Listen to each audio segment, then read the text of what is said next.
Nararamdaman ko po na maraming tao dito sa bahay namin, bukod sa aming tatlo. May mga nakasilip sa mga bintana, may mga lumalakad sa atik namin. Nagsasalita sila. Hindi nila ako pinapakita.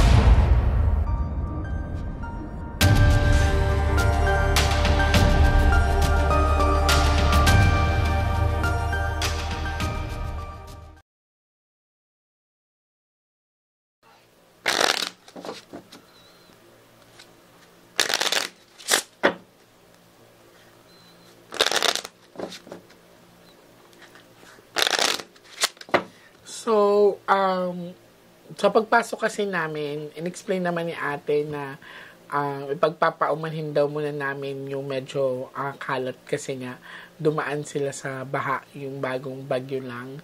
So, hindi pa sila masyado nakapag-ayos talaga. Kaya, kung makikita nyo sa videos, ay medyo hindi pa organized. Kasi sila tatlo lang po sila nakatira dito. And puro po sila babae lang.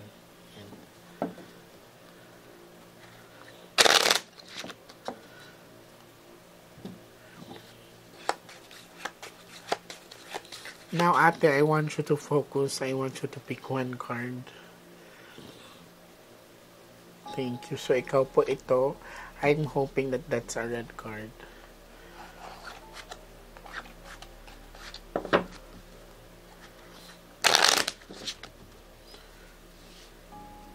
Cut the cards into 3.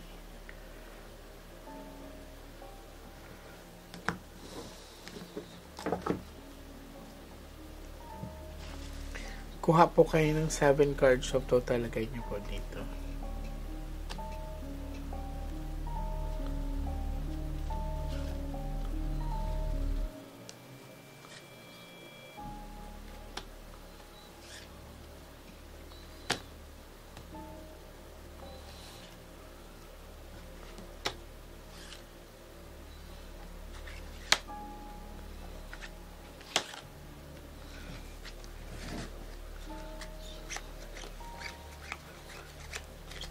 So, ate, this is you. I'm hoping that this is a red card. Bago ko i-open ang baraha mo, ate, mag-a-ask muna tayo ng guidance, ha?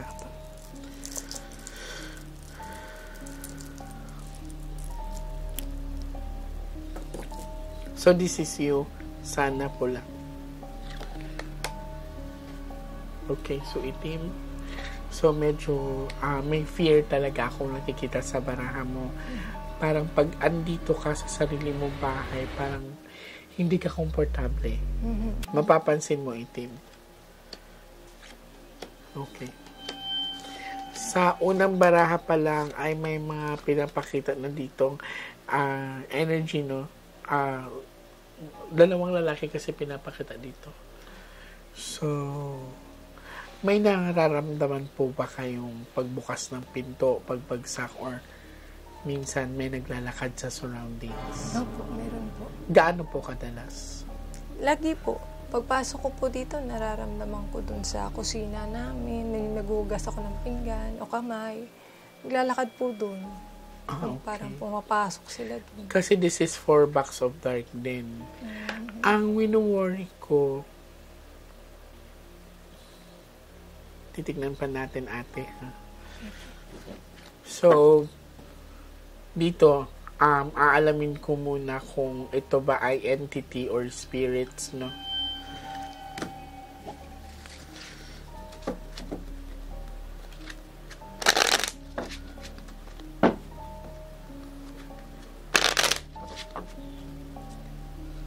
Cut the cards into 3.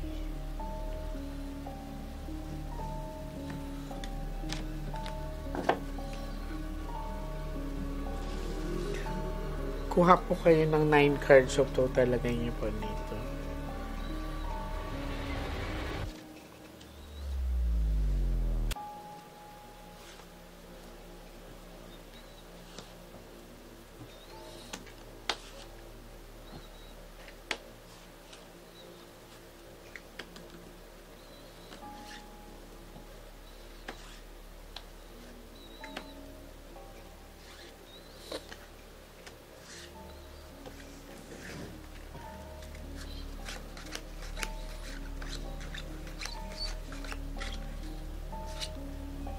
Ay na, may king pa rin.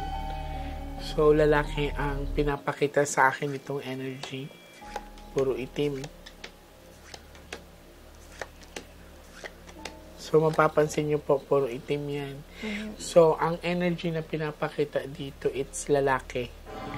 Ayan. So, sa pinapakita din sa akin dito, ate, worried ako kasi puro itim. Parang, hindi ka po ba pinag-uusapan sa lugar na to? Pinag-uusapan po. So, parang iniisip na baliw ka or something. Paano mo tinitake yun? Hindi naman po totoo eh. Malakas po ang loob ko. Palaban po ako lagi. Kaya gusto ko mahuli po yung pumapasok dito sa amin. Kasi naiintindihan ko. Kasi, sa atin naman, no, may mga karamihan kasi sa atin, mabilis manghusga eh. No? Hindi nila maiintindihan yung mga bagay-bagay kung hindi sila ang nakakaranas. So, kailangan lakasan mo yung loob mo. Naiintindihan ko na ngayon kung bakit drain ang energy mo. Kasi halo-halo eh. Instead na nag-a-ask ka ng help, parang paano ka tutulungan kung mahirap paniwalaan yung sinasabi mo. Ang masakit pa doon is pagtatawanan ka at uhusgahan ka. Tama po. Ganun po So, talaga. lakasan mo ang Lakasan loob mo, ko po ate. talaga ang loob ko.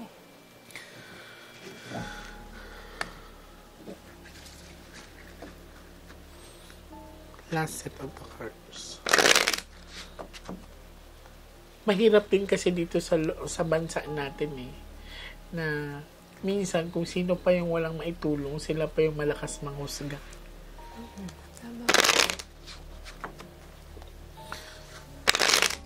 Huwag ka umiyak. Hindi mo kailangan iyakan sila. Opo, tama Okay. po. Kaya lang po, yung anak at ang nanay ko po, iniintindi ko lagi. Kailangan din isipin mo sila, no? Kailangan nila ako. So, hindi ako naniniwalang may sira ka sa utak, ate, kasi maayos kang kausap. Opo. You can understand me, you can follow instructions. Yes. So, hayaan mo yung mga tao nang huhusga sa'yo. Kasi hindi naman nila alam ang pinagdadaan mo. Yes, opo. Hindi ko nila alam. Cut the cards into 3.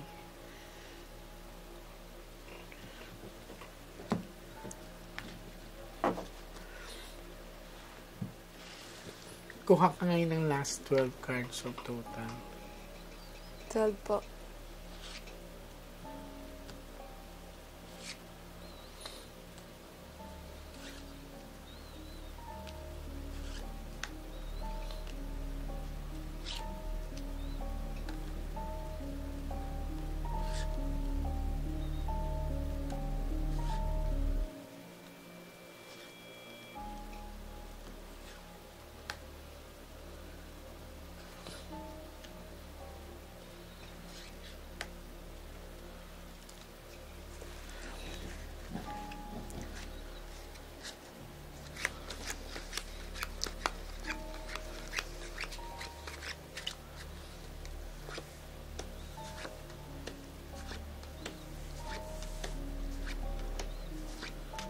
Kanina pa to pabalik-balik ang king at saka jack.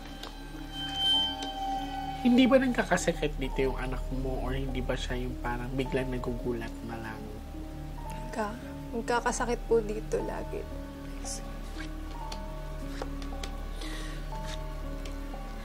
Okay. So, you have the power, ate. You don't have to worry, ha? So, Ace of Diamond. Sa ngayon, sa nakikita ko, hindi naman lumabas ang bad luck cards. So, maaari hindi naman sila harmful, pero kailangan ko pa rin pakiramdaman mamaya dahil iiwan kami ni ate dito ng hanggang madaling araw. So, ika-capture po namin ang mga kaya namin i-capture, ate. So, lakasan mo po yung loob mo. Kami na po ang bahala dito. Sige po. Maraming salamat. Maraming salamat po. Andito kami ngayon sa bahay nila ate, isa sa mga client ko. Mag-i-stay ako dito ng ilang oras hanggang madaling araw. Papakiramdaman ko yung bahay nila. And gusto ko din maranasan kung ano ang nararanasan ni ate. Kasi according sa mga baraha na ipinapakita sa akin, ay may nagpaparamdam or may mga tinatawag na kaluluwang hindi matahimik dito. So, malinaw sa mga baraha na may pinapakita sa akin na meron silang kasama dito na maring hindi nila nakikita, no? Kailangan ko din ma-check kung ako ba ay makaka-experience ng gagalawin ako or sasaktan ako. Samahan niyo ako ngayong gabi sa pag-stay sa bahay na to. So, samahan niyo ako ngayon. Akitin natin yung attic kasi sinasabi sa attic daw ang madalas na may naririnig silang naglalakad or maingay. And explain naman din sa akin ni ate na medyo magulo pa ang bahay dahil po ay binagyo. So, samahan niyo ako.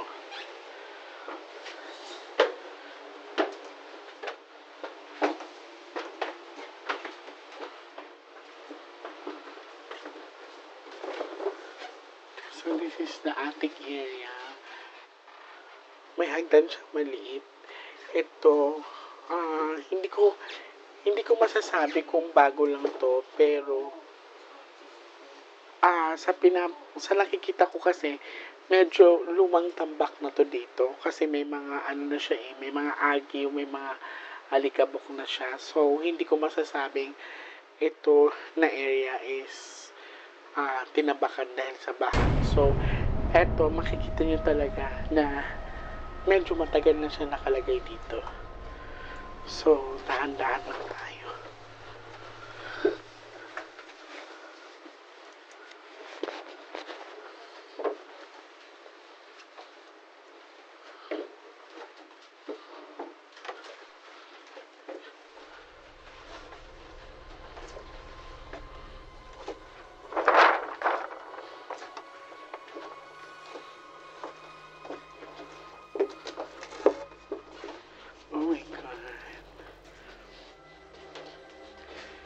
So, ito yung attic area nila. So, natatambakan na nga. Ngayon, maglalagay tayo ng isang camera dito na hahayaan lang natin na mag-rolling. And mag-iiwan din kami ng isang mic. Baka may makapture tayo.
Hi sa mga Nostronatics worldwide. Ayan, so ito po ay binalikan namin ang bahay na kung saan nag-overnight kami mismo sa lugar na ito dahil pinaniniwalaan na madaming nagpaparamdam dito sa bahay na to. para matirhan nila ulit ang bahay na to, samahan niyo ako at i-cleansing natin ang lugar na to. Yan. So, ate, sino po kayo? Okay. Asa na yung kandila mo, ate?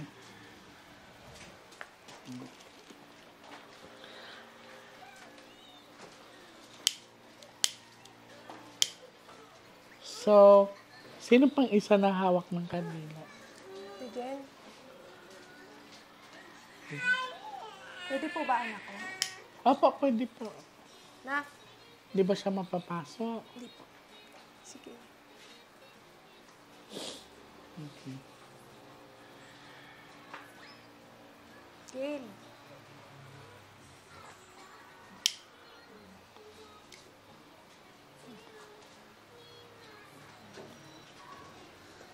So, i-bless ko muna po itong asin ninyo, ate, ha?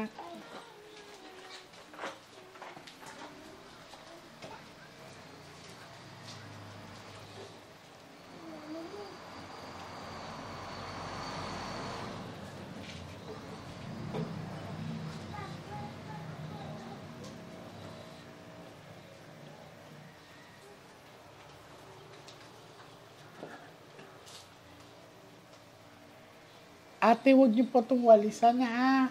Kasi kusa po itong natutunaw, ha? At saka ito po is sealed by the prayer na. Okay.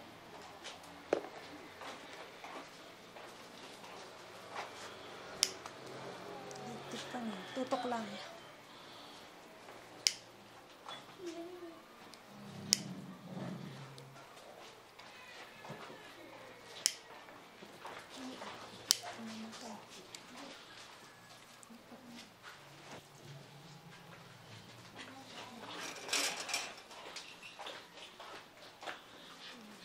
Kwarto ni tata. Bu-open ko lang yung kwarto.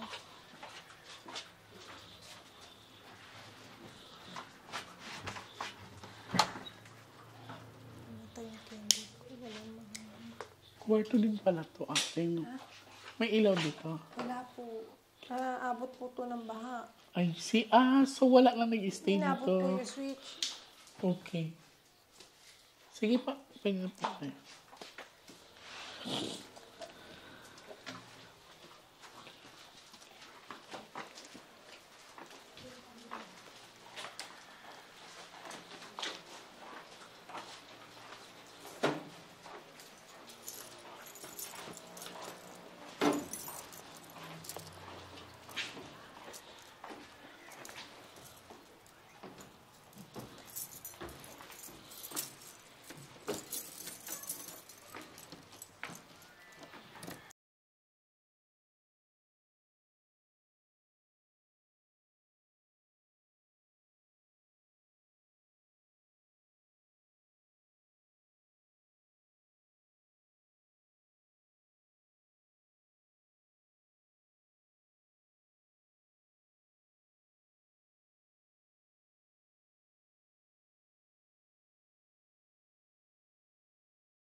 Huwag na dyan magluto kasi tabi ng CR. CR, yes, correct. Parang sabi niya, Ngayon, gusto sabi na. ko, doon na Sa baba. lang. Ito, dapat nga close na yan eh. Ano na yan siya? Kaya, shelves na lang yan. Oo, sarado na yan. Madaming area na hindi na talaga kailangan, ate. Ang one thing na advice ko sa inyo, actually, ang laki ng bahay niyo. Malaki. Kaya lang siya sumikip dahil sa mga gamit na hindi kailangan. Hindi na kailangan. Huwag kayong manghinayang magtapon. Opo. Kaysa naman ikikip nyo siya pero negative energy lang ang dala sa inyo. Sa amin. Opo. Okay. So, I'm very happy now kasi sila ate ay makakabalik na dito since na-cleansing na naman namin. Ayan. So, gusto ko magpasalamat din kay ate sa pagtitiwala niya sa akin. Nung una talaga na pagpunta namin dito, sobrang bigat ng pakiramdam. And we decided to come back to cleanse the house and para matulungan si ate at mawala na yung nararamdaman niya.